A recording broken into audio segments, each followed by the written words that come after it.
Ayan, mainit na po yung ating mantika at ang kawali. Pirito na po natin tong carrots at patatas. Yan. Maglagay tayo ng konting asin. Yan, para may lasa na po siya. Haluin natin ng konti. Yan.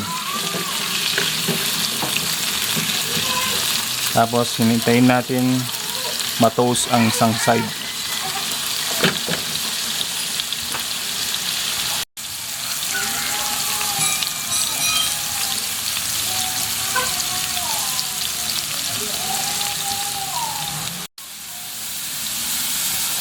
Ayan, kung titignan po natin, toasted na po yung natin.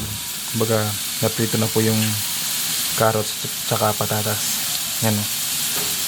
Kapag kasi pinirito natin yan, mas ano siya, mas lalabas pa yung mas masarap na lasa ng mga gulay. Gaya yan.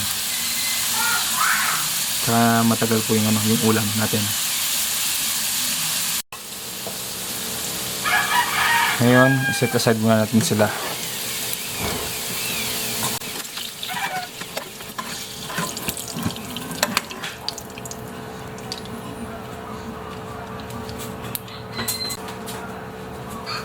Sunod din natin ilagay itong mga manok.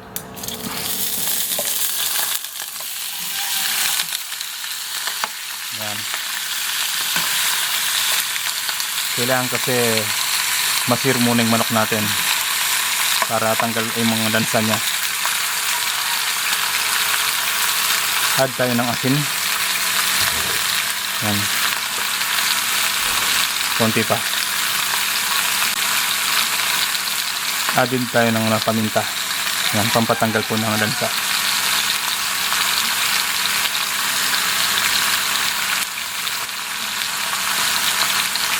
Ito naman yung laurel. Mga 5 piraso po. Yan.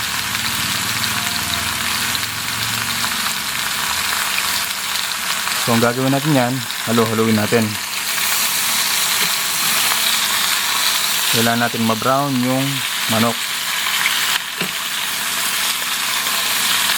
So once in a while, haluin po natin hanggang completely mag-brown na po yung manok natin. So tapos ng ilang sandali, yan o, medyo brown na siya. Pero gusto natin yung medyo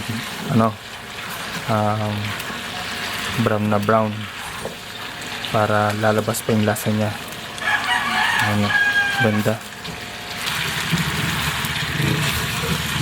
Yan, brown na sila. So yan, okay na po sila. So next po natin gagawin yan, set aside muna natin yung mga manok. Yan, sige.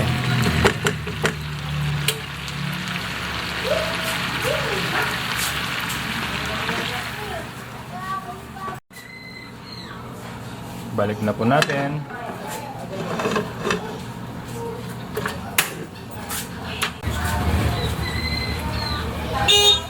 Teka. Ngayon, mag-isa na tayo ng bawang. Maraming bawang para mas masarap.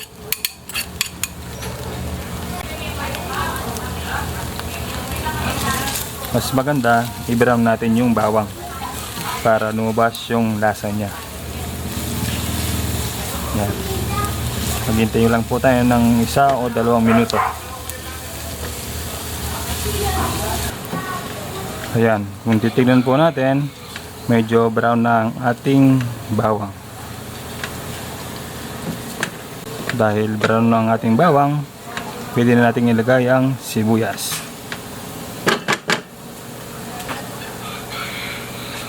Sibuyas. Maraming sibuyas. Yan. Grabe. Ang sarap ng amoy. So, hintayin lang natin mag-translucent or lumambot ang sibuyas. Medyo malambot na yung ating sibuyas at translucent na sila. Ngayon, lalagay na po natin yung manok. Ibalik po natin. Ito na po yung ating manok. Yan. Grabe sarap ng amoy. So next step, lalagay po tayo ng tubig. Yan. Maglalagay din tayo ng toyo. Minsan na po sa ingay. Maglalagay din po tayo ng suka. Yan. Hayaan po natin siyang kumulo na mga 10 to 15 minutes na walang takip. Ayan. Nakakulo na po siya. So maghintay lang tayo ng mga 10 minutes para mabawas po yung pagka-acid niya. Ayan.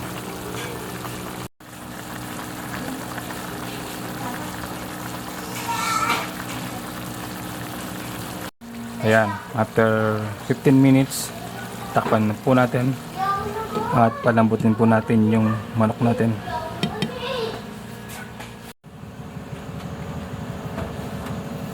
After 20 minutes, yan, palagi ko malambot na po yan. Sarap ng amoy, oh, grabe. Sarap.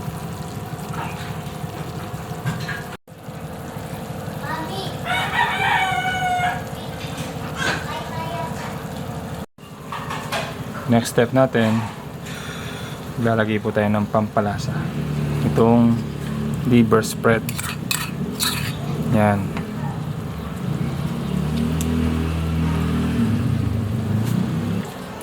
Lalagay na rin po natin itong tomato sauce.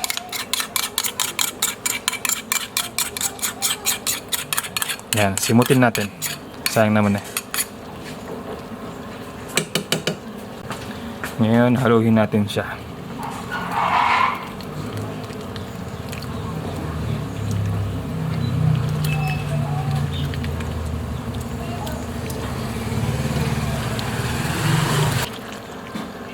Yan.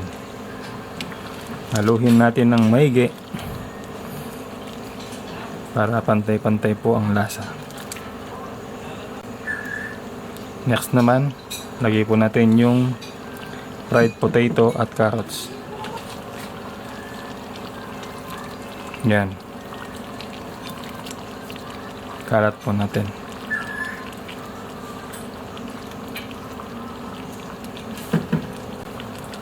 Tapos takpan po natin ng mga 3 to 5 minutes. Ayan, check na po natin. After 5 minutes, yan. Luto na po yan. Grabe, ang sarap tignan, no? Sarap yan. Pakita ko po sa inyo. Sinarsahan po yan, hindi po yan kaldereta. Yan, o. Sinarsahan lang po yung ano, yung manok.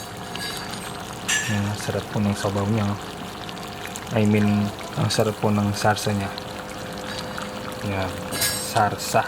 Sinarsahan. Pag po sa sinarsahan, hindi po concentrated yung lasa ng tomato sauce. Parang ano lang siya, parang manamis-namis, yun.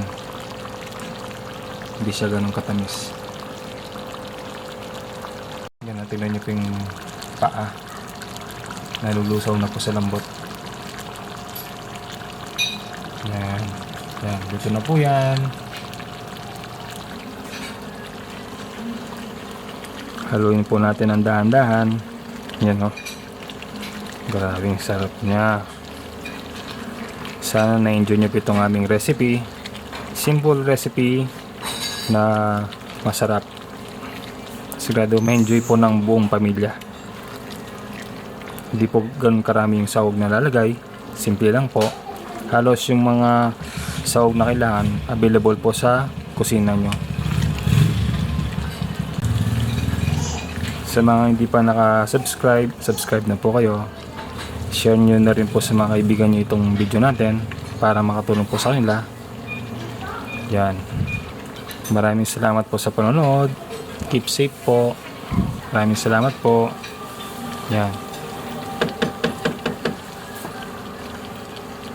Thank you po.